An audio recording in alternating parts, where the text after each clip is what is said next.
So Saagar Enjeti of Breaking Points has been gaslighting for Trump, defending his Ukraine comments at the CNN town hall. As we're going to see, Trump's statements and Saagar's defense are utterly disgraceful, truly pathetic intellectually, first degree gaslighting. So without further ado, let's have a look. All right, let's go to Ukraine. This, again, was actually one of the best moments of the entire night, policy-wise, and possibly the most consequential should Trump ever become president. Again, it started with a voter. It's interesting how that works. He was very concerned about the amount of money going to Ukraine and wanted to know what President Trump thought about it. And then Caitlyn decided to insert herself into some sort of win-lose situation for Trump's policy whenever it came to diplomacy. Here's the full exchange. Let's take a listen. The current administration has made it clear that we should continue to provide military equipment to Ukraine so that they can defend themselves. Do you support this decision, and how would you deal with the increasing threat posed by Vladimir Putin? First of all, thank you very much. It's really nice. And it's an important question, so important, because we're giving away so much equipment. We don't have ammunition for ourselves right now. We don't have ammunition for ourselves. We're giving away so much. Absolutely. Do you want Ukraine to win this war? I don't think in terms of winning and losing. I think in terms of getting it settled so we stop killing all these people and breaking down this country. Now, can I just follow up on that? You said you don't think in terms of winning and losing. Mr. President, can I just follow up on that because that's a really important statement that you just made there. Can you say if you want Ukraine or Russia to win this war? I want everybody to stop dying. They're dying, Russians and Ukrainians. I want them to stop dying. And I'll have that done. I'll have that done in 24 hours. I'll have it done. When it comes to what's happening there, when you were in office, you said that you respected President Putin. Do you still respect him today? He made a tremendous mistake. He was a smart guy, you know. I remember I said he was smart, she was smart. Putin made a bad mistake, in my opinion. What was his mistake? His mistake was going in. He would have never gone in if I was president. We used to talk about it too. Okay, so he made a mistake. He's not endorsing the Russian position. Right, by going in. Well, first he's like, he never should have done it and never would have happened if I had been there. Of course, so that's the starting point. Second, he made a huge mistake. Third, this was the most thoughtful answer I've seen a U.S. politician make yet. Mm-hmm. There is no winning. I want people to stop dying.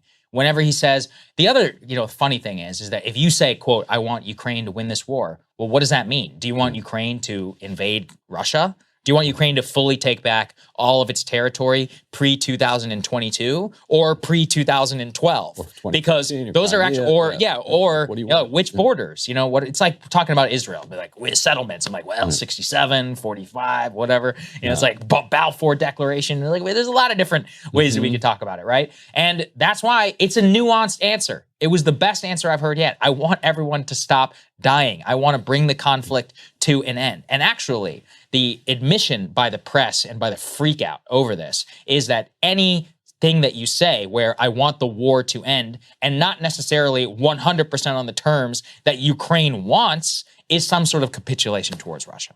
That's the ludicrous part of the reaction. Yeah. Saagar is truly impressed by Trump's response. He calls it thoughtful. And sorry to say, but that really says some sad things about the intellectual standards at Breaking Points. Trump's statements were in reality entirely inane and vacuous, as we have come to expect of him. And that makes Saagar's defense of them quite sad. It is true that winning and losing are pretty crude and ill-defined concepts that maybe don't always help all that much.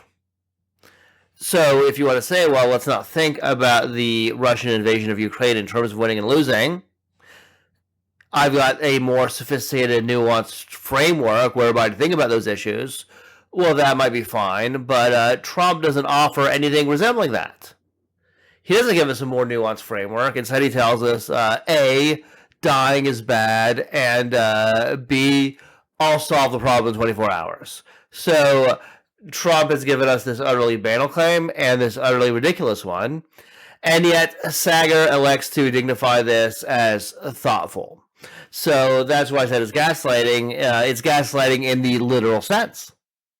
Saagar is denying facts, truths that are right there before our very eyes.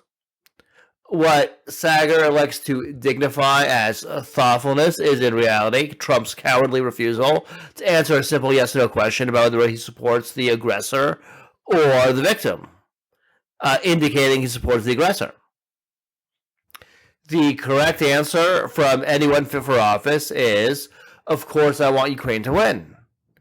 Of course, it would be ideal if the war were to end with Ukraine liberating all of its sovereign territory as recognized by international law. Now, if you want to add to that and say, well, yeah, that would be ideal, but maybe it's not the most realistic outcome for reasons X, Y, Z, and so maybe we should exercise some caution and not proceed as though it were realistic, well, that's fine. I've got no problem with that. That kind of response might be thoughtful depending on what exactly were said, but that's not what Trump gives us. Instead, as I said, he tells us, I don't want people to die and I'll solve the problem in 24 hours. In other words, as I said, a banality and a completely ridiculous statement. In refusing to answer what is a simple yes-no question in the affirmative, Trump is signaling to his MAGA base that he's sympathetic to Putin and what he stands for. It is a pro-Putin dog whistle, not thoughtfulness. And Saagar is betraying his own Putinist leanings in trying to dignify that as thoughtfulness. I think that's made perfectly obvious by Trump's framing. We've killed all these people. No. Russia has killed all these people. That is the aggressor. Saagar tries to give Trump credit for criticizing Russia as having made a mistake. Supposedly that characterization of Russia's conduct is, in Saagar's mind, evidence of Trump's capacity for nuance and objectivity. In reality, it is anything but. Trump says they made a mistake, but he doesn't explain what kind of mistake. Does he mean a strategic mistake? A mistake in the sense that things haven't gone Putin's way? Well, that would be accurate, but I would hardly call that thoughtful.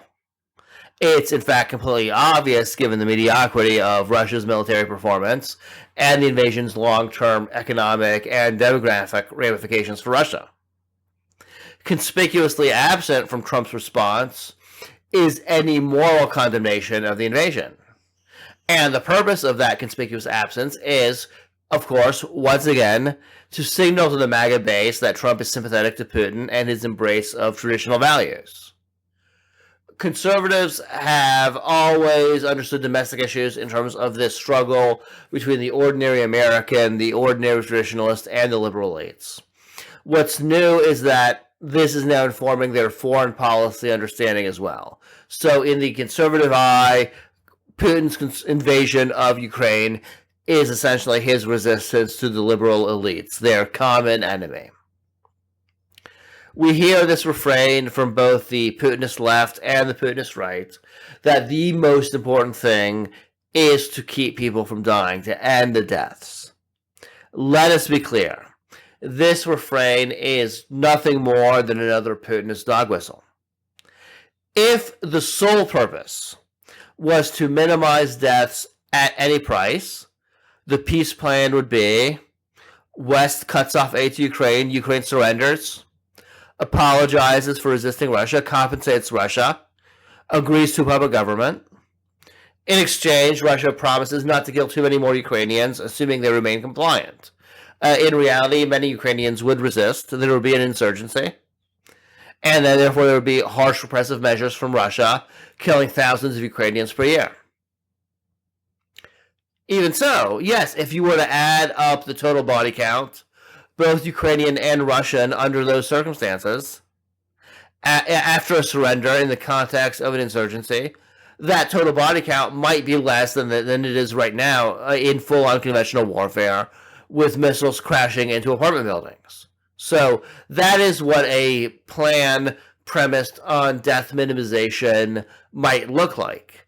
That is what the Putinists are actually asking for when they say the only thing is to stop the deaths and end the violence. I'm sure that's what Hitler and Stalin were also looking for when they invaded Poland. They were also very pro-peace, in hoping that Poland would surrender sooner rather than later, rather than dragging things out. So, again, Trump is an embarrassment to this country. Saagar's defense of him is highly embarrassing, too.